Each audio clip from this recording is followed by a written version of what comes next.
confirmer sa série en cours associée à Pete Van Pollard. Course réservée aux amateurs. Il y aura Luke Winner notamment face à Illimani Montana de Métronome. Allez, le départ de cette épreuve dans quelques instants. Gros plan ici sur Harley du Raffet. Et on a bien sûr Mireille Charisma qui reste favorite de l'épreuve, 2,90 €. Cheval est très en retrait, c'est Mini Bianca. Vous apercevez en arrière-plan qui va revenir à toute allure. Allez, suivons Mireille Charisma. Vous le disiez, Kazakh écartelé bleu et jaune qui occupe la position numéro 6. Voilà, il est revenu, Mini Bianca. Il est revenu. Et nous envolons. Il ne va pas falloir trop se précipiter pour 2840 mètres.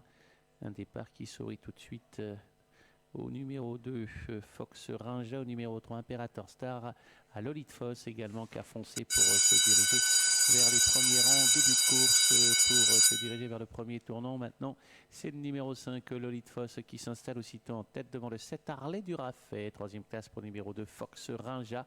Mireille Charisma se retrouve un petit peu en retrait, le nez au vent, et cherche un dos pour le moment, alors que plus loin se tiennent des concurrents comme Kirlo Royal, l'arrière-garde, et pour Ingalo de Fontaine. Ouais, attention, Kirlo Royal qui veut déboîter, qui envoie un peu au large Mireille Charisma, et Mireille Charisma qui va enfin trouver un dos là, parce que depuis le début de course c'était pas l'idéal, non même pas, puisque Kirlo Royal se replonge côté corde, donc Mireille Charisma qui pour l'instant est né au vent depuis le départ. Le Lead Foss à l'avantage, le 5 devant Harley du Raffet. En troisième position on retrouve Fox Raja, Imperator Star vient ensuite, tout cela en fille indienne, Kirlo Royal un peu plus loin. Et le mauvais parcours, eh bien, il est vraiment pour Mireille Charisma qui pour l'instant n'a toujours pas de dos, même si Kirlo Royal fait mouvement vers l'extérieur. Ça y est, enfin un dos pour Mireille Charisma avec Kirlo Royal qui va l'emmener.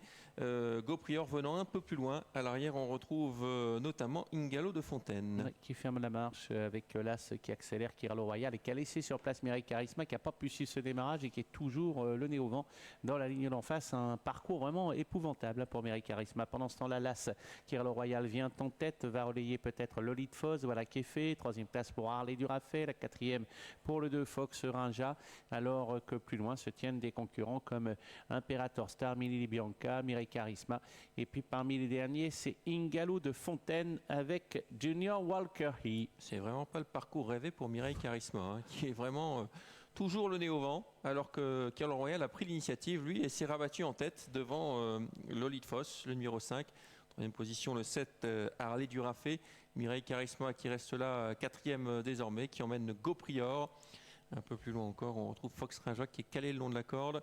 Ingalo de Fontaine commence à quitter les derniers rangs. Mini Bianca ferme la marche avec J.R. Walker avec l'As Kirlo Royal qui contrôle Mireille Charisma qui est venu à sa hauteur. Un tour de l'arrivée, pas très loin des leaders. Il y a le 5 Lolith Foss que suit encore le 4 Go Prior qui patiente. Derrière Lolith Foss à la corde, il y a Harley du Raffet. Un petit peu plus loin, patiente également des concurrents comme Ingalo de Fontaine qui suit librement. Ingalo de Fontaine venu 6e. L'arrière-garde pour Mini Bianca accompagné d'Imperator Star qui n'a pas amélioré sa position. Il faut dire qu'il est le long de la corde. Bon, apparemment on n'aime pas la corde avec Mireille Charisma, on reste toujours en dehors de l'As Kirlo Royal. C'est deux concurrents qui commencent à accélérer. Le Lolith Foss est troisième. Derrière, on fait ce qu'on peut, on tente d'accrocher les animateurs avec le numéro 4 Go Prior et le 7 Harley du Raffet qui est sollicité. Oui, avec le bout de la ligne d'en face, Kirlo Royal qui est au contrôle. C'est incroyable ce que fait Mireille Charisma parce qu'elle n'a pas trop molli depuis le moment en étant complètement en dehors et en accélérant encore dans le dernier tournant. Incroyable. Non loin se tient Lolith Foss. Un petit peu plus loin, c'est Go Prior avec également en retrait le 10 Ingalo de Fontaine qui va tenter de faire un bout. Ouais, le tournant final avec toujours une belle explication entre Kirlo Royal et en dehors, toujours Mireille Charisma qui ne lâche pas le morceau pour l'instant. En troisième position, Lolith Foss et Harley du Raffet qui se rapprochent également, suivi encore par le de Fox Rinja et Ingalo de Fontaine. Ouais, avec Kirlo Royal qui a l'avantage, Mireille Charisma qui va peut-être se contenter de la deuxième place, mais si elle essaye de revenir sur son rival, Kirlo Royal est sollicité. Mireille Charisma qui va tenter de revenir pour l'inquiéter, peut-être pour le menacer, même peut-être pour gagner. Kirlo Royal, Mireille Charisma dans un dernier effort. Kirlo Royal, c'est Mireille Charisma qui va l'emporter sans doute devant Kirlo Royal. Mireille Charisma l'emporte, Kirlo Royal deuxième. Troisième place pour le numéro 7, Harley du Raffet, la quatrième peut-être pour le 2, Fox Rinja. Quel parcours épouvantable et pourtant Mireille Charisma au courage va réussir à dominer Kirlo Royal Les deux favoris qui vont prendre les deux premières places. Le 6, l'As sera deuxième. Et la très belle fin de course d'Harley Durafé qui devra se contenter de la troisième place. Les trois favoris sont là. 6, As, 7 et 4 arrivés de cette septième course. Le 2 peut-être, Fox Ranger en retrait, non? Oui, le 2, pardon. Voilà, c'est ça. 6, As, 7, 2 et 5.